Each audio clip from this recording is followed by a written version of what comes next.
बहुत ज़माना पहले हिंदुस्तान की सरजमीन पर नागरगढ़ नाम की एक शानदार रियासत आबाद थी। पहाड़ों और दरियाओं से घिरी ये रियासत अपनी खूबसूरती और खुशहाली के लिए मशहूर थी। यहाँ का बादशाह रौदरा सिंह एक बहादुर लेकिन ताकत का भूखा शख्स था।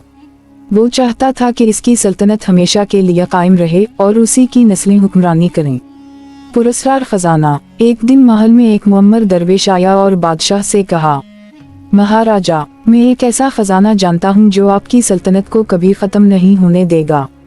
लेकिन वो आम खजाना नहीं बल्कि एक जादुई पत्थर है जिसे नागमणि कहते हैं। बादशाह हैरान हुआ और बोला, ये कहाँ मिलेगा? दरवेश ने सर झुकाकर कहा, यह पत्थर काले नागराज के माथे पर जड़ा हुआ है जो सदियों से एक पुरस्कार मंदिर में रहता है। लेकिन याद रखें, जो भी इस मणि को हासिल करने की कोशिश करता है वो एक भयानक लानत का शिकार हो जाता है। बादशाह ने दरवेश की बातों को नजरअंदाज किया और अपने सिपा सालारों को हुक्म दिया कि वो फौरन नागमणि हासिल करें। नाग मंदिर की मुहिम। रात की तारीकी में बादशाह के फौजी एक घने जंगल में पहुंचे जहां वो पुरस्कार मंदिर वाक़ था। जैसे ही वो दरवाजे के करीब पहुंचे, सांपों की सरसराहट सुनाई देने लगी। अचानक एक देवहैकल काला नाग उनके सामने आ गया।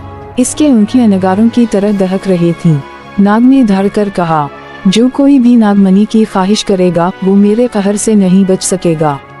लेकिन बादशाह के सिपाहियों ने उसकी बात को नजरअंदाज करते हुए इस पर हमला कर दिया। खौफनाक जंग शुरू हो गई। काला नाग बिजली की तरह हरकत करता और एक के बाद एक सिपाही को डस लेता।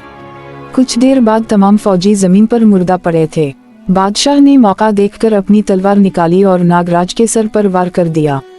जख्मी नाग गुस्से में चीखा, लेकिन बादशाह ने जल्दी से इसके माथे से मणि नोच ली और भाग निकला। लानत का आगाज। जैसे ही बादशाह अपने महल वापस पहुंचा, अजीब व गरीब वाक़यात होने लगे।